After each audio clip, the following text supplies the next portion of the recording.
Lansford was the kind of place where nothing ever happened, and that's just the way people liked it. A gas station, a diner with greasy pancakes, and a post office that closed at p.m. sharp. That's all it had to offer. The only thing bigger than the boredom was the woods.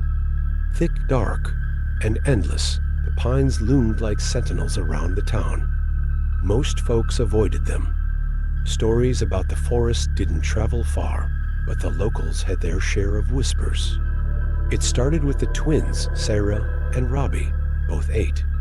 They'd gone missing one warm July evening. Their father, Ted Fletcher, swore he'd only turned his back for a minute. One moment, they were laughing in the yard, swinging sticks at fireflies. The next, they were gone. No screams, no struggle, just silence. Ted found one of Sarah's sneakers on the edge of the forest, but the kids never turned up. For months, people searched. Search parties combed every inch of the woods. The sheriff brought in dogs, and helicopters flew overhead, their lights cutting through the endless green. Nothing. After a while, the town gave up, except for Ted. He'd sit at the edge of the woods every evening with a flashlight and a thermos, calling their names. Some said he'd gone mad. Others thought it was grief. Then, on Halloween night, the silence began. It started with sounds vanishing. The hum of streetlights, the distant whistle of the freight train gone. Even the diner's ancient jukebox refused to play. The quiet wasn't normal. It wasn't peaceful. It pressed down on Lansford like a wet blanket, smothering every sound until even your own heartbeat felt distant. People locked their doors and kept their TVs on, but nothing helped. At 10:43 p.m., a scream ripped through the silence. It came from Ted Fletcher's house. Neighbors rushed over. Ted's front door was wide open, swaying on its hinges. Inside, the place looked normal. A bottle of bourbon sat half empty on the coffee table, and a plate of untouched spaghetti sat cold on the counter. But Ted was gone. The only thing out of place was a wet trail of something black leading out the back door and toward the woods.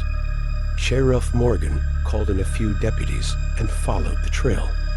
It didn't take long to find where it ended. At the edge of the forest stood Ted, or what was left of him. He was on his knees, his head tilted back as if he were screaming, but no sound came out. His mouth gaped unnaturally wide, frozen in a silent hall. His eyes, too, were wide open, pupils so dilated they swallowed the whites. Whatever he'd seen, it had broken him. That's when the voices started. Not voices exactly, more like whispers. They didn't come from one direction, but from everywhere at once. Soft, urgent murmurs, like children's voices calling from far away. Help us. It's so dark here. He's coming. The deputies bolted, but Sheriff Morgan stayed. She said later, it felt like the forest was daring her to leave, testing her resolve. She saw Ted's body twitch once, then go still. That was enough. She backed away, got in her cruiser, and ordered the woods cordoned off. The next day, Lansford woke to find its population cut in half. People packed up and left overnight, leaving their houses dark and cold. Those who stayed avoided the woods entirely.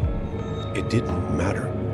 The silence spread. By December, Lansford was empty. If you drive by today, you won't see much. Just boarded up houses and rusting cars left in driveways. But if you roll down your window and listen, you might hear it, the whispers, faint and insistent, carried on a wind that never stops blowing. And if you're brave enough to step into the woods, don't follow the sound. Whatever you think you'll find, you won't come back to tell anyone about it. Because Lansford's secret isn't what's hiding in the woods. It's the silence itself. It was just supposed to be another weekend. A quick trip back to Ridgeway, the kind of town people left and never talked about again. Sam drove with the windows down, letting the late autumn chill bite his face. It felt better than thinking about why he was going back. Not for nostalgia, that was for sure. And not for his sister Becky, even though she'd been the one to call him. The yards. Acting weird, she'd said, her voice shaky over the static-ridden connection. The yard. Sam had laughed, but she hadn't. What's it doing? Growing teeth? Just come home, she'd snapped, her tone cutting like broken glass. You'll see, and now here he was, pulling up to the old house. It looked the same as it had when they'd left it 10 years ago, peeling paint, sagging porch, and that goddamn gravel driveway that seemed to stretch forever. As a kid, Sam used to lie awake at night, listening to the crunch of footsteps on that gravel, convincing himself it was just the wind or stray animals. Now, though, he wasn't so sure. Becky was waiting on the porch, arms crossed, her face pale and drawn. "You look like hell," Sam said as he got out of the car. "You'll look worse if you stay too long," she shot back, not even cracking a smile. "Come inside. I'll show you." The house smelled like damp wood and stale air. Sam followed her into the kitchen, where the curtains were drawn tight, casting everything in a dim, yellowish light. Becky pointed out the window toward the backyard. At first, Sam didn't see anything unusual. The yard was the same uneven patch of dirt and weeds it had always been. But then he noticed it a faint shimmer, like heat rising off asphalt on a hot day. It hovered just above the ground, twisting and warping the air. The longer he stared, the more wrong it looked. Shapes moved in the shimmer, almost like shadows, but they didn't belong to anything. "It started 2 weeks ago," Becky said, her voice low. "At first, it was just noises, whispers. Then the ground started. Breathing." Sam turned to her, raising an eyebrow. "Breathing, I'm not crazy," she snapped. "Watch." She grabbed a flashlight from the counter and motioned for him to follow. Reluctantly, he did. They stepped out onto the back porch, the boards creaking under their weight. Becky clicked on the flashlight, its beam cutting through the eerie shimmer. The ground moved. Not much, just a subtle rise and fall, like a chest drawing breath. "Jesus," Sam whispered. "Told you," Becky said, her voice shaking. "It gets worse at night." Louder. "Have you called anyone?" "Like, I don't know, a priest?" "And tell them what?" "That my yard's haunted." She let out a harsh laugh. "Besides, it's not just the yard anymore." Before Sam could ask what she meant, the whispers started. Soft at first, like the rustle of leaves, but then they grew louder, more insistent. Words he couldn't understand, guttural, ancient, echoed in the still air. The ground shifted, the shimmer spreading like oil on water. Shapes began to emerge, vaguely human but wrong. Their limbs bent at impossible angles, their faces featureless except for gaping mouths. "Get back inside," Becky hissed, pulling at his arm. But Sam couldn't move. The shapes were looking at him, or whatever passed for looking. Their mouths opened wider, and the whispers turned into a deafening roar. The ground buckled beneath his feet, and he fell hard, his hands sinking into the dirt as if it were mud. Something cold and slimy wrapped around his wrist, pulling him down. "Sam," Becky's voice cut through the noise, and suddenly she was there, grabbing his arm and yanking him free. They stumbled back into the house, slamming the door shut. The whispers faded, but the house felt wrong now, like the air inside had been tainted. "We have to leave," Becky said, pacing the kitchen. "Pack what you can and go. What about you?" Sam asked, still catching his breath. She shook her head. "I can't. It won't let me," Before he could argue, a low rumble shook the house. The windows rattled, and a sharp metallic smell filled the air. Sam looked out the window and froze. The shimmer was inside now, creeping across the floor like fog. The whispers returned, louder than ever, and the shadows began to take shape again. "Becky," he started, but she was already gone. The last thing he saw was her face, twisted in terror, before the shadows swallowed her whole. Sam ran. He didn't stop until he reached his car, gravel crunching under his feet. As he sped down the driveway, the whispers followed, growing louder and louder until they were all he could hear. And then, just as suddenly as they'd started, they stopped. He didn't look back. Not until he was miles away, parked on the side of the highway, shaking and gasping for air. When he finally dared to glance in the rearview mirror, he saw it. The shimmer, faint but there, clinging to his skin like a second shadow. He'd left the house, but the whispers had come with him. Nobody in Harrowville liked the Delaney house. It sat at the end of Birch Lane, leaning like an old drunk, its shingles warped and gray, its windows perpetually smudged with grime. Kids dared each other to touch the front door, but nobody ever stayed long enough to knock. Rumors said the place ate people. Mike Turner thought that was bullshit. He was 17, bored, and stupid enough to prove the stories wrong. His older brother, Kenny, used to tell him that the Delaney house was full of ghosts. The kind that crawl into your head and live there forever, Kenny would say, waggling his fingers like some B-movie witch. Mike would laugh it off. Kenny had disappeared 5 years ago, but even then, Mike didn't buy the connection. People vanish. It happens. No ghost required. Now it was Halloween night, and Mike stood in front of the house with a flashlight and a half-dead phone in his pocket. His friends had bailed, of course they had. All talk, no guts. But Mike was different. He was going to spend the night inside, snap a few pictures, and laugh about it on Monday. The door creaked open with a sound like a dying animal. The air inside smelled of mildew and something sour. Mike stepped in, the floorboards groaning under his weight. His flashlight cut through the gloom, revealing a sagging couch, a toppled-over coffee table, and wallpaper peeling in long, ragged strips. Nothing to it, he muttered, stepping deeper into the house. The first hour passed uneventfully. Mike explored the kitchen, poked around the dusty dining room, and even dared to climb the rickety staircase to the second floor. It was just an old, empty house.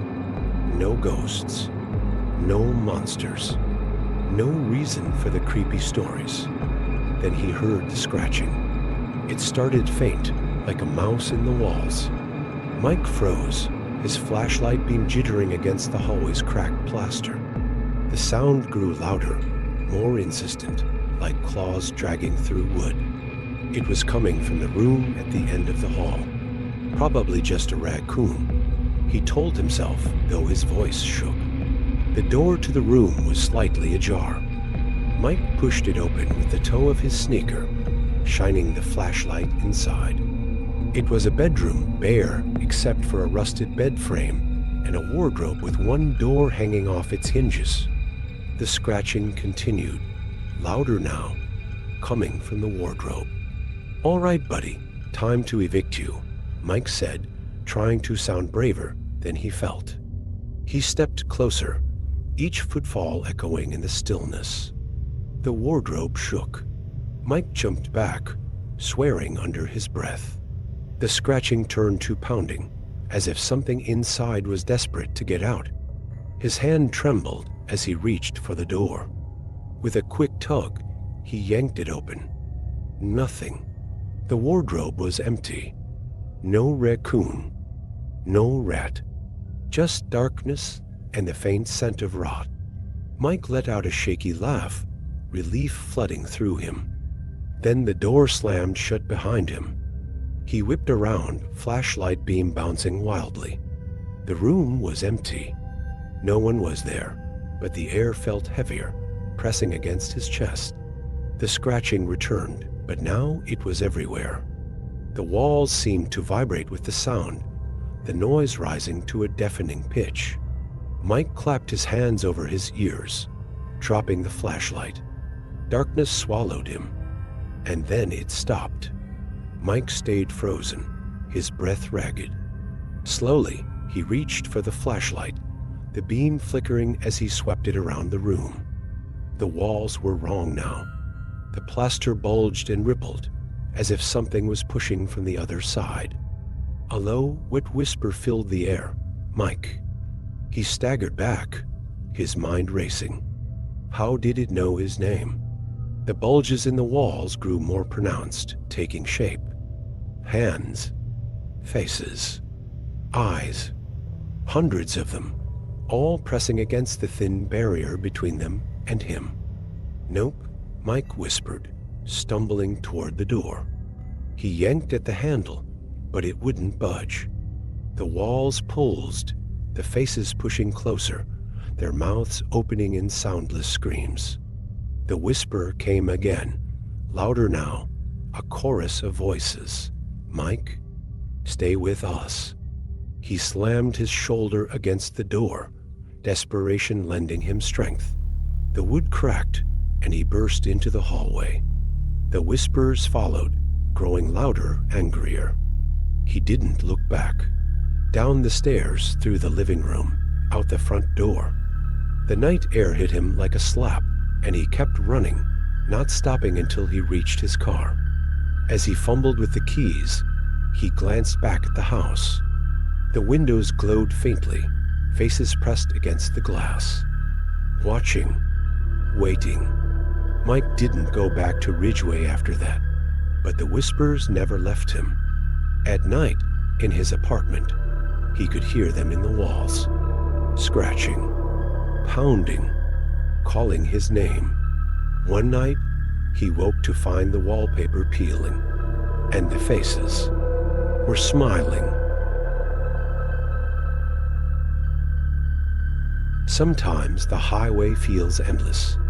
Miles of asphalt stretching into oblivion, flanked by nothing but skeletal trees and the occasional flicker of a gas station's neon sign. On nights like this, when the air feels heavier and the darkness seems thicker, you start to wonder if you're the only one left in the world.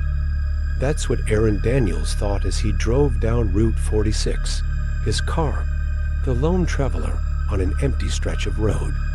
The hum of the tires against the pavement was his only companion, a monotonous soundtrack to his sleepless night.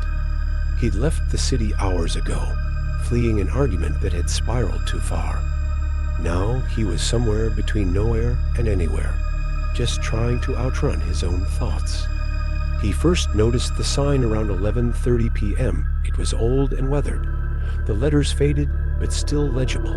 "Last exit 1 mile." Aaron frowned. He didn't remember seeing this exit before. Then again, he rarely drove this far out of the city. Maybe it was just one of those forgotten places, a speck on the map where time stood still. The exit appeared like a mirage, the off-ramp barely lit by a single flickering streetlight. Against his better judgment, Aaron took it. The highway had started to feel oppressive, its emptiness gnawing at him. A change of scenery, even a brief one, might help clear his head. The ramp led to a narrow road that twisted through dense woods. The trees loomed tall and shadowy, their branches clawing at the sky. Aaron's headlights barely penetrated the darkness, but he pressed on, his grip tightening on the wheel. After a few minutes, he saw it. A small diner, its sign glowing faintly. Betty's Place, it read in looping script. The parking lot was empty, save for a single rusted pickup truck. The place looked like it had been plucked straight out of the 1950s, a relic of a bygone era. Aaron's stomach growled. He hadn't eaten since lunch, and the thought of greasy diner food was suddenly appealing. He pulled into the lot, the crunch of gravel loud in the quiet night. Inside, the diner was just as retro as its exterior. Red vinyl booths, a checkered floor, and a jukebox in the corner playing something scratchy and slow. A waitress stood behind the counter, her back to him. She didn't turn when the bell above the door jingled. "Hello," Aaron called, his voice echoing slightly. The waitress turned. Her smile was bright but stiff, like it had been painted on. Her uniform was spotless, and her hair was perfectly styled, but her eyes, they were too wide, too dark, like twin voids. "Welcome to Betty's place," she said, her voice oddly melodic. "Take a seat anywhere." Aaron hesitated. Something about her made his skin crawl, but he was too hungry and tired to care. He slid into a booth near the window and picked up the laminated menu. The options were simple: burgers, fries, shakes. Comfort food. The waitress appeared beside him, notepad in hand.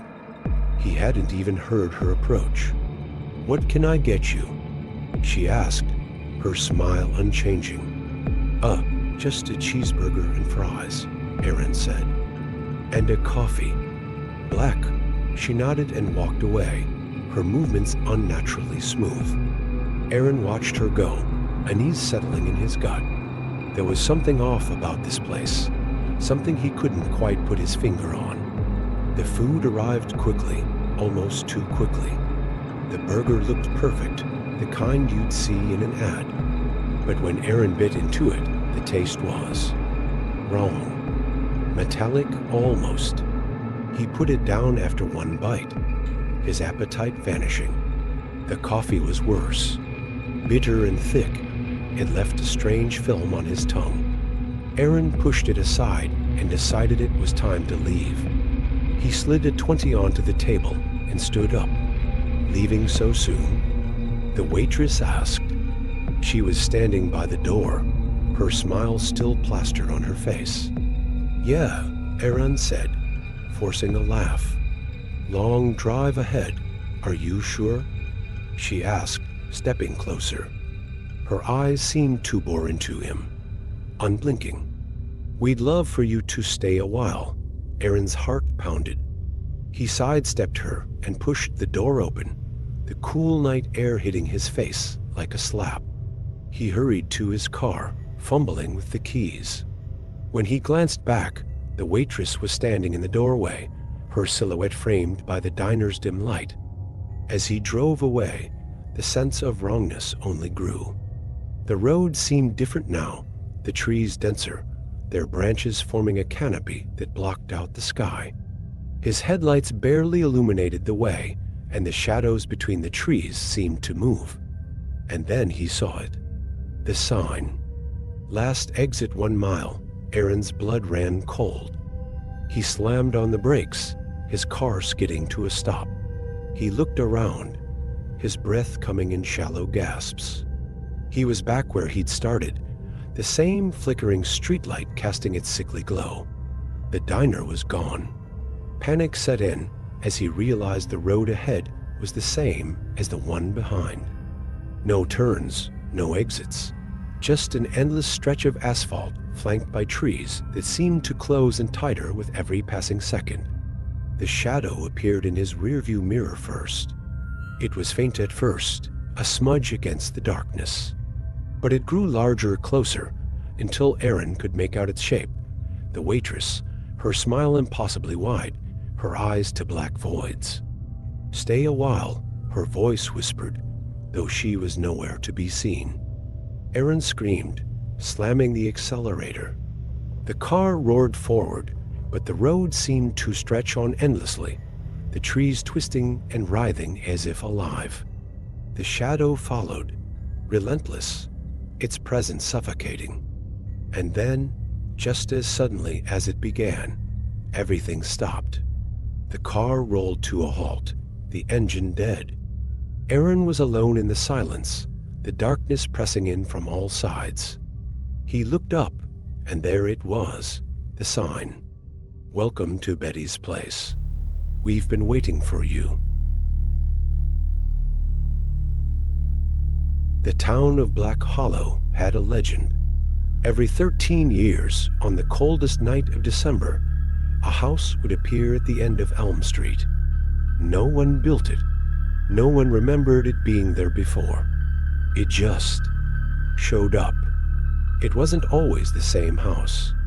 Sometimes it was a Victorian mansion, its windows dark and gaping. Other years, it was a squat, ugly thing with peeling paint and sagging gutters. But there was always a house, and it was always trouble. Everyone in Black Hollow knew the rules. Don't look at it too long. Don't go near it. And for God's sake, don't go inside. Most people heeded the warnings. Most people, but not all. Cassie Malone was new in town. A divorcee at 35, she'd moved to Black Hollow with her 10-year-old daughter, Jenny, for a fresh start. The rent was cheap, the schools were decent, and the town seemed quiet. Too quiet, maybe. Cassie first heard about the legend from her neighbor, old Mrs. Dobbs, who stopped by with a loaf of banana bread one crisp November afternoon. The woman had a way of turning small talk into grim pronouncements.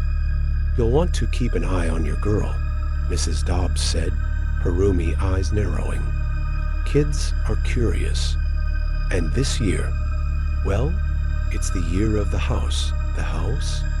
Cassie asked, half listening as she unpacked a box of kitchen utensils.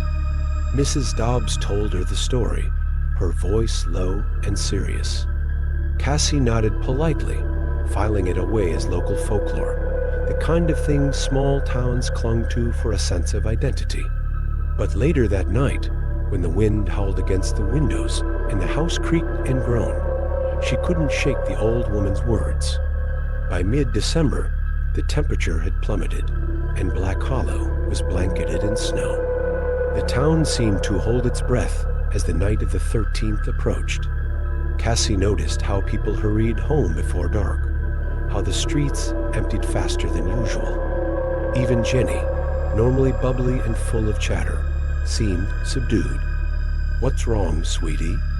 Cassie asked one evening as they sat by the fire. Jenny shrugged, her eyes fixed on the flames. "Kids at school say the house is coming tonight. They said it eats people." "That's silly," Cassie said, ruffling her daughter's hair. But her stomach tightened. At 11:59 p.m. on December 13th, Cassie was jolted awake by a sound like the crack of thunder. She sat up in bed, her heart hammering, and glanced at the clock. Midnight. The house was here. She didn't want to believe it.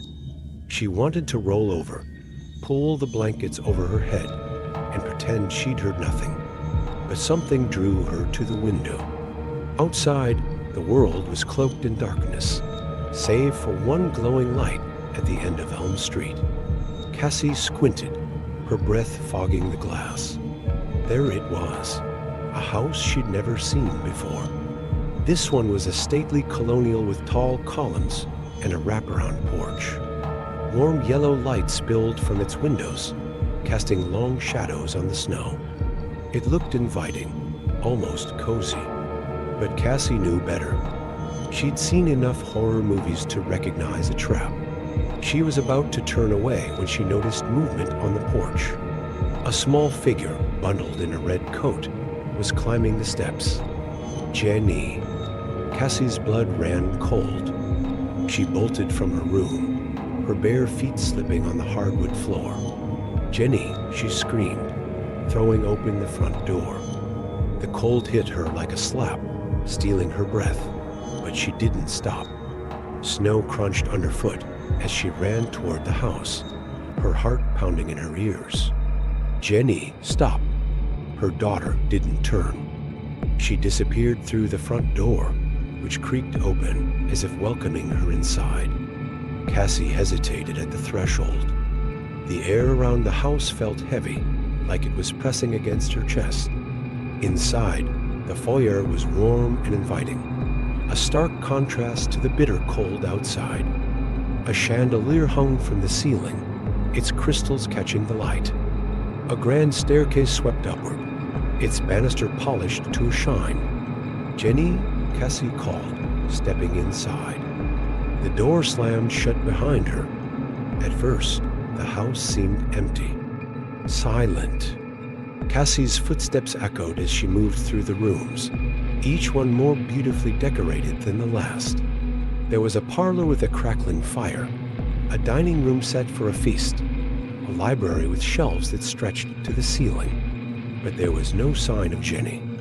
Then she heard it, a child's laughter, faint and melodic, coming from upstairs. Cassie's heart leapt. She raced up the staircase, her hand sliding along the smooth banister. At the top, the laughter stopped. The hallway stretched before her, lined with doors. Cassie opened the first one and found a bedroom, its four-poster bed draped in lace. Empty. The next room was a nursery, its rocking chair swaying gently, though no one was there. "Jenny, where are you?" she cried, her voice breaking. She opened another door and froze. The room was a mirror image of her own, down to the unmade bed and the pile of clothes on the floor. On the nightstand was a photo of her and Jenny, taken last summer at the beach. But something was wrong. In the photo, Jenny's face was blurry, smudged like a bad memory. A low growl rumbled behind her. Cassie turned slowly, her breath hitching. At the end of the hallway stood a figure. It was tall and hunched, its limbs too long, its face obscured by shadows. "You shouldn't be here," it said, its voice a rasp. Cassie backed away, her hands trembling. "Where's my daughter?" The figure stepped closer, its movements jerky and unnatural. "She's where she's meant to be." Cassie ran, her panic propelling her down the stairs. The house seemed to shift around her, the walls closing in, the floor stretching out like a maze. Doors appeared where there had been none. Hallways twisted and turned, leading her in circles. She burst into the parlor, her eyes darting around for an escape. The fire roared, its flames unnaturally high, casting shadows that danced and writhed. In the corner stood a figure in a red coat. "Jenny," Cassie cried, rushing toward her. The figure turned, and Cassie skidded to a halt. It wasn't Jenny. It was a doll, its porcelain face cracked, its eyes dark and empty. A voice whispered in her ear, low and mocking. "You should have stayed away," Cassie screamed, spinning around, but there was no one there. The walls began to close in, the room shrinking, the fire consuming everything in its path. The last thing Cassie saw was the doll's face, its empty eyes staring back at her. The next morning, the house was gone. In its place was an empty lot, the snow untouched, except for a single set of footprints leading to where the front door had been. Cassie and Jenny were never seen again, but the townsfolk knew better than to ask questions. After all, the house would be back. It always came back, and it always took what it wanted.